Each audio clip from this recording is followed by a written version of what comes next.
Hello, dear friend. This is day 3. 3 for our Harvest of Light book in Portuguese, which is the original, titled Ceifa de Luz by the Spirit author Emmanuel through Chico Xavier. We get to know information about life. This book is unique, unprecedented. It has deeper lessons than we've seen in many other books. And today we're going to study about forgiveness. But I'm going to ask you this question. When we talk about forgiveness, you and I have heard about it time and again. And the question for us is, why do the spirits keep repeating the lessons of forgiveness? Yesterday, we were studying about the charity of understanding. Emmanuel, clear-cut, said to us that to progress, we need to understand. To understand people means to seek the good in their lives, to give them the benefit of the doubt. Of course, we know that ignorance still prevails, and yet Emmanuel says that people are not ignorant because they like it or because they want it. It's because they don't know it. No wonder Jesus said, Father, forgive, for they do not know what they are doing. Often we don't. Our vision is often very narrow. We still miss the whole spectrum of life regarding ourselves and others. So that's why instruction is vital. Instruction and experience. Many people in the ancient times, at Jesus' time, the Pharisees, they disputed that they were the firsts. They were the promised ones. They were the ones that were chosen by God. And nowadays we see a similar attitude, even amongst spiritists. Those who claim to be the ones, the chosen, the assigned, the more experienced, the owners of certain things, and yet we ignore that for God, only God is the owner of all the good in the world. For us, it remains the lesson, the charity of understanding, and today, one step ahead to forgive. That's the proposal of Emmanuel. I see many good friends coming here, joining forces, and it is a joy. We'll be talking to you as soon as we finish reading this message. So feel free to make your comments that pertain to the study and also ask your questions, because God knows, maybe your question will be something that gives us more room for understanding. Shall we, friends? This is chapter 2 of the book, Ceifa de Luz in Portuguese, in English, Harvest of Light, not yet in published, coming about in its translation. Okay, welcome, friends, keep coming. Emmanuel, think about Emmanuel writing through Chico Xavier, and after these 46 years, finally the message is coming about in English. Yes, it was psychographed in 1972. Jesus said to him, I do not tell you until 7, but up to 70 times 7. Matthew 18:22. You know the passage, right? When Peter asked how often we should forgive. And Jesus said, well, there is no limit to it, as many times as needed. That's the other answer to it. So then Emmanuel comes and reminds us of this lesson. But before I begin, let us ask this question. Are we ready for more of forgiveness? Because you know it. I know it. How many of us have heard this message time and again? What is the missing link? So before I read the message, I'm going to ask you, how easy is it for you to forgive? Just assess, scale 0 to 10. Assess in your inner being, how easy is it to forgive? Is it like a 0, like, no, I can't? Some people are like this. They're like, no, I can't forgive. It's too hard. If people mess up, that's it. Or it's very easy for me. 100. Between 0 and 100 are a lot of numbers. What is it for you? Think about it. Where are you in regards to forgiveness? Easy? Well, depends. What is to forgive? To forgive is to forget. To forgive is to really move on. Move on knowing that person is still progressing and is not stuck in that very moment where we met, where an event happened. How often in mediumistic meetings, spirits come who are avenging people centuries past that moment of atrocity. That's how hard it is for many people to forgive. Just so you see how forgiveness may be tricky, and that's why Emmanuel is insisting that we meditate and contemplate it. When you go to the book Sex and Destiny, you see this woman, Mrs. Beatrice. She is at her deathbed. She has cancer. And we're like, doesn't make sense. She's only 50 and a good wife, good mother.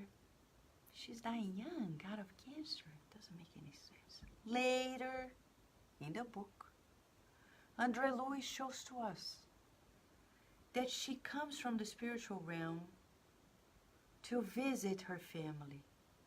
When she sees the mess that is left by her husband, the problems with her son, she enters a crisis, is rescued by her father, Andre Louis' brother Felix, in the spiritual realm, and taken to a spiritual clinic where she's induced to sleep, and she undergoes a procedure in which regression of previous lives' memories will be assessed. There we find out that 150 years ago, in another life, somebody, a few people, including this very husband, really betrayed her, cheated on her. So for her, it wasn't solved. She wasn't healed. She was healing in this life of the emotional trauma in that previous life. What does that mean? That means that if we do not reconcile with the people in our lives today, with ourselves today, we're gonna carry the load to the next life.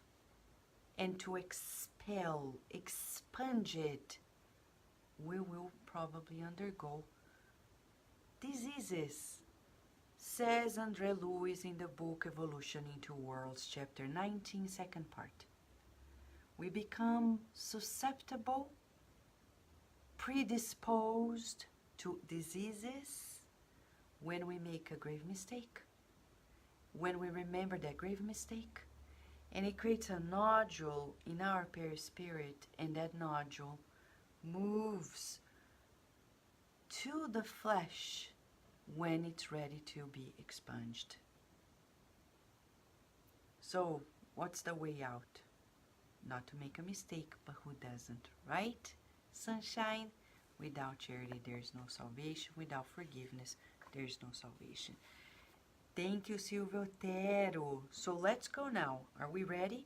Why it is so important to forgive? Because the energy of the lack of forgiveness is emanating from us and is creating tensions in our spiritual body, and thus creating potentially nodules of disturbance, says Andre Lewis, and they will be expunged in an incarnation, a reincarnation, predisposing us to diseases. Do you want it? I don't either. Actually, we're sick and tired of this. We've been on this drama for millennia. So let us read why and the take of Emmanuel on forgiveness. He says, attend to your duty of indefatigable excuse before all the victims of evil, so that the victory of the good does not become late.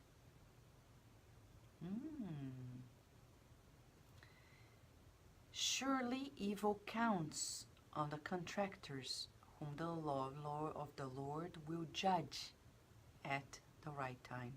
However, in our way of equally imperfect individuals, susceptible to receive the influence of evil, it is worth forgiving without condition and without demand, so that the power of similar interpreters of the shadow is reduced until the complete extinction. Remember that above cruelty, we find within us the ignorance and the misfortune that we have to succor each day. Who can, with the eyes of the physical body, measure the extent of darkness over the hands that are entangled in the thorn bush of crime? Who, in the earthly shadow, will distinguish all the percentage of pain and necessity that produces despair and revolt? Be ready to infinitely forgive today, so that tomorrow you will also be forgiven. Observe the picture in which you breathe, and you recognize that nature is lavish with lessons in the chapter of goodness. The sun generously consents the excrement that injures it, turning it into fertilizer without fanfare. The miasmatic odor of the swamp, for the one who understands the anguish of the soil, will not be a message of rottenness, but a moving supplication, so that the blessing of the readjustment may be given and it may become productive ground. Everything in life pleads for understanding and charity, so that charity and understanding may conduct our hours. Do not forget that the night on earth has a pause of forgetfulness, so that we learn the science of the beginning anew at every new sunrise. Do to others what you wish done to you, warned us the sublime friend, and only with the incessant forgiveness of our reciprocal faults, with the protection of the silence and the strength of humility, is that we will reach in successful steps the kingdom of eternal goodness with the absence of all evil. There's so much for us to sort out and to understand. It's as if we're dissecting a system in the body, trying to understand. I remember when we were teaching students about the brain, and we had a real human brain in front of us, and dissecting the pieces and showing the different parts. There's so much for us to absorb. And yet, no matter how many hours we spend here, it's not going to be enough, because it's about the feeling. So before we go back, what is the essential part of it all? And let me see, Raquel Leong is kindly sharing with us. It's interesting that Louise Hay's Facebook page proposes the following affirmation for the month of August. Forgiveness for ourselves and each other is key, and I work on that compassionate practice this month. You're right. Thank you, Raquel. Sunshine is mentioning disease is thought in disharmony with God's law that requires rebalancing. Article by Ande Moreira explains the importance of forgiveness for our health. It's in the Spiritist magazine. Thank you. Very much aligned. You're right, Raquel. Very much aligned with our study. But before I go back to the message, I want to read it to you something in this book. It's old. It's first edition of the book by Emmanuel, Roteiro. Not yet in English, but this is one of the most important books by Emmanuel that few people know. It was written in 1952. Chapter 37. Let me just give you one paragraph so we go back to forgiveness, okay? Because we only feel it when we are able to touch the concept. So let's go back. He says, we know that the mind, the force of the mind, is energy that acts, and that our thoughts are objective resources. So it's important to recognize that in regards to our mind, we need to understand responsibility.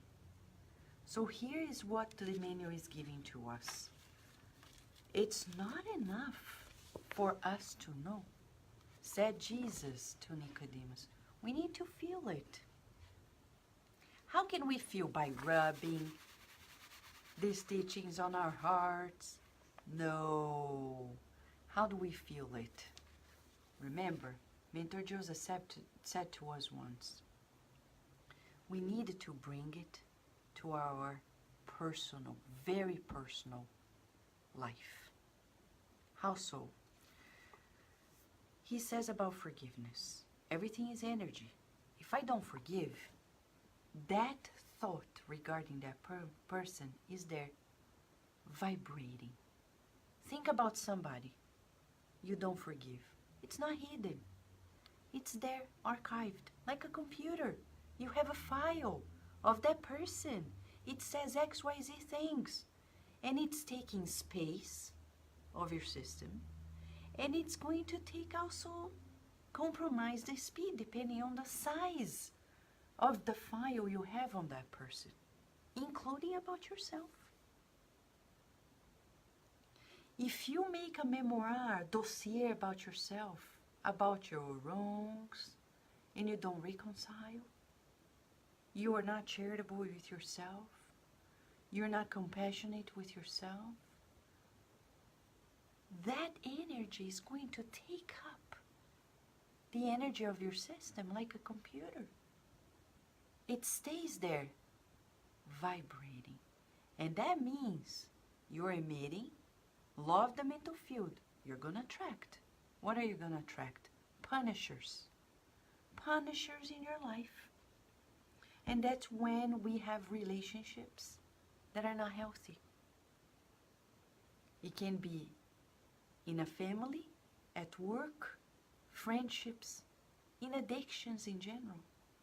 Friendships that are not boosting us to the next level of our progress, but deterring us, like anchors. Does that mean that people are at fault? No. Those people appeared in my life, I attracted. Have you ever stopped for a day to bless every single part of your life until now? Because in this life I have a hard time forgiving myself, imagining previous lives. Then you have a battle within yourself. Think about somebody whom you have a lot of resistance. Ask yourself, what is this all about? Oh, I don't like that person, talks too much. Well, but why does that bother you? I don't know. I just feel it. What if you in a previous life you talked so much that you bothered people, huh? And you can't forgive yourself for talking that much? If you forgive yourself, you'll be able to forgive other people. Nothing irritated Jesus. Have you thought about this? Nothing. All the reports say. Of course, if you talk about the market, in the temple, he was not irritated. He was educating people. He was correcting. He was of such emotional wisdom that he didn't become irritated. He was correcting. He was being firm. But for us, the rest of us, we still undergo irritation, indignation. Think about what you're emitting. When we feel that we are in our righteousness, pointing fingers to others. No, when it's about the collective, we need to do our part. We need to say yes, yes, no, no. But we're talking about the individual relationship. That's what we're talking about. We're not talking about us and the government, us and the hierarchy of a company, or in the Spiritist. No, no, no. We're talking about person to person, individual to individual now. That's where we begin. Emmanuel says, first thing, attend to your duty of forgiving all the time. Why is it important? He says, if you do it, the good will prevail on earth. If you don't forgive, the will of evil will never stop. Because not forgiving means making a mistake. Aha! That's the key word. A mistake. I've heard in other lands, people even giving talks in Spiritist Center, that we don't have to forgive people at once. I've never heard Jesus saying that. As far as I understand, forgiveness, there is no like 10%, 20%, 30%, 100%. It's either you forgive or you don't. It's a one-way process. And is it possible? Yes. We're going to talk about how. So, Vanessa, where does justice come along? And that's where in the second paragraph he says, we understand that there are people who engage in evil. But this is a problem between them and God. God is going to judge them. Judge in the sense, judge within themselves. So what is it on us? He says, well, we're equally imperfect. So it's so interesting because we forget. Sometimes we forget that we are also not perfect. The Pharisees, they sat on a throne of righteousness that is unprecedented.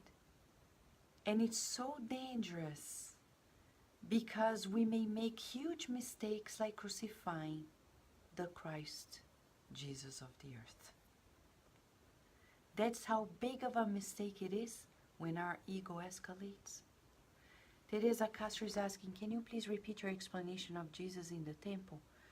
Well, Jesus was not according to Spiritism. Says Kardec in the book Genesis, Teresa. He was not actually irritated. He was actually educating, being firm. And I'll give you an analogy how I believe that explanation by Kardec makes sense. Because children, being a parent, how often you just say no, no, and you say a little bit more firm, saying no, not now. And they're like, ah, You're being so harsh with me. Ah, you're being hard, Mommy. Let's say the daughter or the son says this to the mother.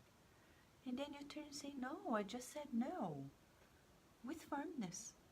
But depending on the sensitivity of that child and the level of understanding, they may take it as a high level of no. The same happened to the children of the temple. The temple, I say this, the temple, nowadays, we haven't grown that much. We're still very much a child, spiritually speaking. Said Emmanuel in previous books, and he repeats to us. We're still very much a child, very fragile. So we often take some form of firmness as harshness, but it's not. And then in the book Jesus in the Home, Neo Lucius says, in the message on chapter 5, The Inconstant Worker, that book is Jesus in the Home by the Spirit Neo Lucius through Chico Xavier, chapter 5, The Inconstant Worker. Talks about a man that worked in this job. He didn't like it. People were too hard, were too rigid, too disciplinarians. And then from job to job, job to job, job to job, he said, you know, I can't. One day he died. And then an angel came to him and said, well, didn't you want to achieve the level of the heavens? Yes. Did I make it? No. How can you talk about sublime things if you cannot even discipline yourself? We sent you to work, to help people, but not to judge them.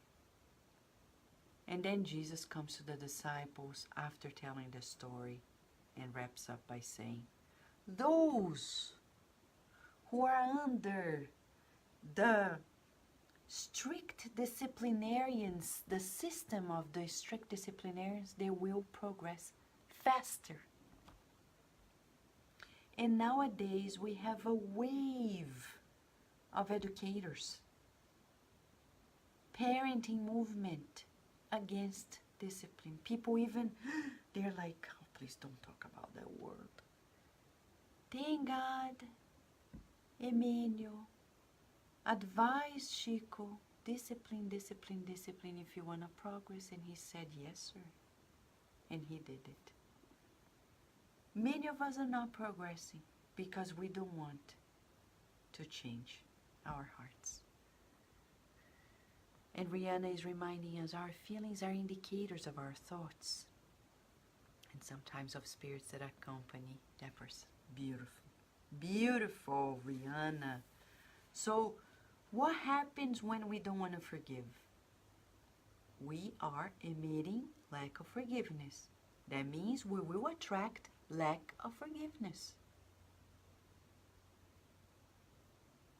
Am I emitting judgment? I'm going to attract judgment. But Vanessa, what do I do? He's going to say it. Here he says, the science of the new beginning, like the sun. Begin anew and say, I emit, I accept and approve of everyone. Thus, I am accepted and approved of as well. If I don't learn to accept and approve, I won't receive it. Remember that above cruelty, we find with us the ignorance and the misfortune that we have to succor each day. So he says, he asks us, how can we measure the extent of darkness? How can we distinguish the percentage of pain and the necessity that produce despair and revolt? No, we're not justifying the crimes.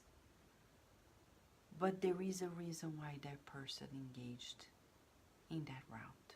Sad route. Madness. has reasons.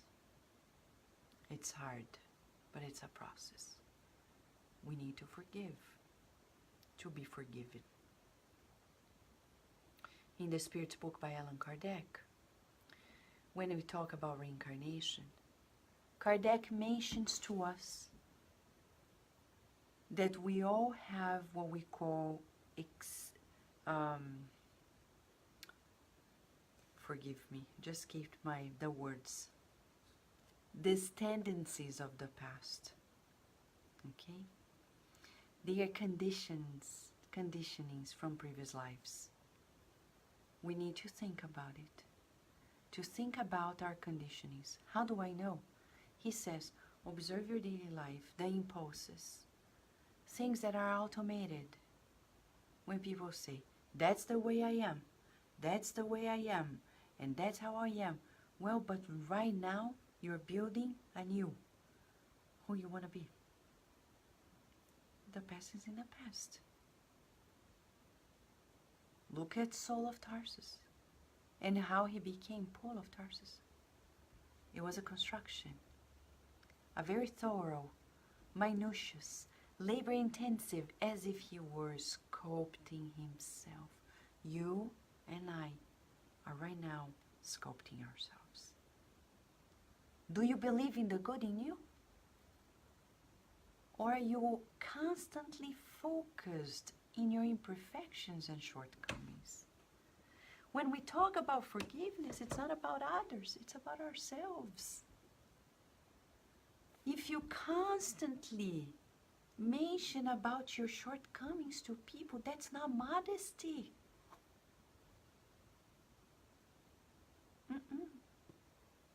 Our guiding model never taught us that. Let us talk about my shortcomings, so then you understand. No. Let us talk. We're not gonna brag about ourselves either, but we're not gonna be focused on what we still have not achieved. How often we meet people in our daily basis and we are afraid that that person's not gonna accept us, afraid that they are not gonna like us, that they're not gonna approve of us. And then we play games, many games, use many masks. The mask of the silly, the mask of the mad, the mask of the crazy, the mask of the serious. We don't need to do anything. How often, said Humberto de Campos in many of his reports, people would come to Jesus to verify who he was. Is he the real deal? Let me see. And he wouldn't change a bit. He wouldn't put on a pose. Imagine Jesus, oh, you want to see if I'm a superhero? Ta-da! Superman. No, there's nothing about superhero. He's the real deal. I know, for us, he is a superhero. I agree. I know the Family Spiritist Retreat was fantastic, and they did a beautiful theme, superheroes. Jesus is our superhero. For us, he is a superhero. But he didn't play the superhero, you know what I mean? So he didn't teach us to play the superhero in our daily lives. That's where we fail. Because we want to play whom we are not. So how often Jesus would be questioned by somebody? He would keep looking at the person, not reply at all. The person would leave and say, that's not the Messiah you're mentioning. Because he didn't prove himself. So do you need to prove yourself? No, you don't need it. Yes, you need to be you. People may come like, let me see, you're a medium, so you must be weird. You must say something. You must do something extraordinary, different. But then, like Chico Xavier, he didn't play superhero either. He was at a bookstore in Belo Horizonte, not even his city. And there was this man who used to work there. And that man was a fan of Chico. And people said, hey, Chico Xavier is in the bookstore. So everybody stopped. And he stopped. He said, oh, let me talk to him. Who is he? That man. Really? Okay. So you're Chico Xavier? He said, yes, I am. No, you're not. Yes, I am. I don't think you are. Well, probably I'm not. And then the man turned his back onto Chico and said, no, he can't be Chico. Why? Because he didn't play any game. He didn't try to mesmerize the people that were surrounding him. He didn't try to prove himself. Come on, friends. This message by Emmanuel is talking about one major law of life, law of equality. He says, who can measure? We need forgiveness. How come you're not going to forgive?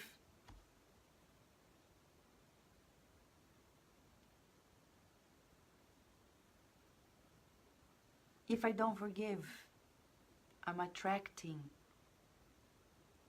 spirits, incarnated, discarnated, who will not forgive us either. And he says, look at nature. Now this is the exercise for us in the next 24 hours, given by Emmanuel. He says, walk in nature and see the chapters of goodness. Practice goodness, because forgiveness at the end of the day is goodness. And he says, the sun, in spite of it all, he shines. He's not bothered by, oh no, I'm not gonna touch this. You think. He touches everything. The flower and the poop of the dog on the floor or on the soil. Both. The sun doesn't withdraw. Think about it. That's what he's saying to us. And he actually helps to turn things into other things that will be helpful in the recycling process. If you don't shine your light of the goodness by forgiving, you're not going to help the transformation of that person. Sometimes it's in that action of reconciliation and forgiveness that we're giving that person a hand to shift. Many people talk about obsessors, right? They say, oh, please, let me go to the center. Take these spirits away from him. From me, they are bothering me. But you're not doing anything for them. So bend your knees and say, please, forgive me. Please forgive me. I didn't know any better when I did what bothers you. Please forgive me. I was more ignorant then than today. Even if you don't remember. Previous lives, we don't remember. But all that they need is that you sincerely repent. And you want to begin anew. And in that way, by forgiving yourself, you're giving a hand to those who need to forgive you too. Right, Raquel, she's saying talk about one's shortcomings doesn't equate to modesty. Exactly. Exactly. We're not going to brag about ourselves, but we're not going to talk bad about ours either. Because we're children of God, we can't badmouth ourselves. Some people say, hi, nice to meet you. I'm a bad writer. Why? You're a child of God. Don't do this to you. Love yourself as a child of God. That's why I say to everybody, it's impossible. I say no, I repeat what I learned from the Spirit Mentor Joseph. It's impossible to love ourselves without placing God in the center of our universe. If we don't love our God first, we won't be able to love ourselves. Impossible. Why? Because there is no point. Why you're gonna love yourself? Why? Oh, because I have to. No, but if you don't put God in the picture as center stage, there is no reason. And the reverse is true. If you really love God, it's a must that you love and appreciate yourself. We need to say, God, I worship you so much. When we read in the Spirit's book, love worship, people are like, worship? What is this worship? And Kardec placed that chapter in the Spirit's book, third part, as a law that needs to be observed. We need to be compliant. Do we comply? Well, it depends. What is it? To worship is to pray. To worship is to say the name of God. To worship is to love everything God creates, appreciates, to appreciate, and to fulfill our role in the scheme of things. So loving ourselves is number one. Saying, God, I love you so much that you're right. I am divine. You made me, so I must love myself. I'm going to cherish this relationship with myself. And I'm going to forgive myself deeply. Since immortal times. Imagine yourself when you killed, you betrayed, you cheated in the past. We're talking about abortions nowadays. If you haven't done in this life, we may have done in a previous life. Have you forgiven? Me? Well, you didn't know you shouldn't do it.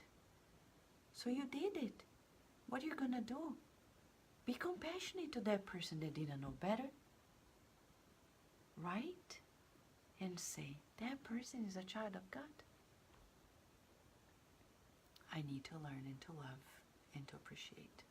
And that's going to be easier for us to forgive others. And to forgive doesn't mean we're going to live with them. It just means, as he's saying, everything in life pleads for understanding and charity, so that charity and understanding may conduct ours. How beautiful is this? It's fascinating. Everything in life. Yes, everything. Everything. Understanding and charity. Charity is being good, benevolent towards everyone. So if I conduct my hours under the theme of charity and understanding, I won't fail that easily. Right?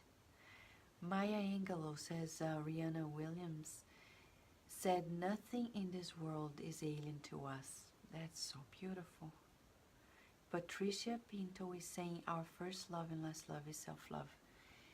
Well, God and then us. Right, Patricia? God, center stage. Where is God in your life?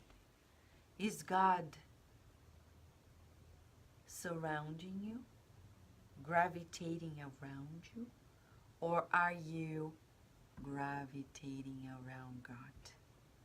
Life can be night and day, depending on that perspective. So do that exercise. Go in nature and see the lessons of goodness that nature gives to us. And he says forgetfulness is one step.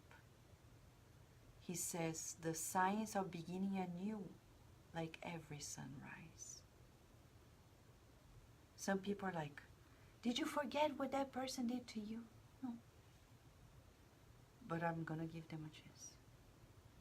Knowing that they also want a new opportunity. And that it's safe, of course. In certain cases, like criminals, they have to be in jail. And that doesn't mean we have hard feelings. That means they need correction. That means we need correction if we're there. Right? So Adilson is saying, true humility is to know thyself, then we'll stop judging and expecting from others what still is in the seed state in our hearts. Beautiful. And that's why Adilson is joining forces so in such synchronicity, because in the last paragraph, Emmanuel mentions to us, only in incessant forgiveness of our reciprocal faults, with the protection of silence and the strength of humility of knowing that we have our shortcomings too, we will achieve and reach the kingdom of eternal goodness prevailing over evil. Humility, as Adilson is mentioning to us. We're also learning. We are equal before God. Nobody's above. Are you feeling more motivated to forgive? But I'm going to make a clarification. If somebody's abusing you in your life, that has nothing to do with what I'm saying.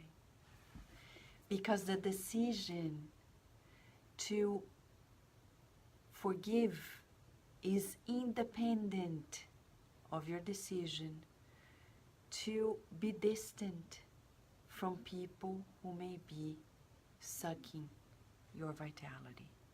Okay? These are two different things.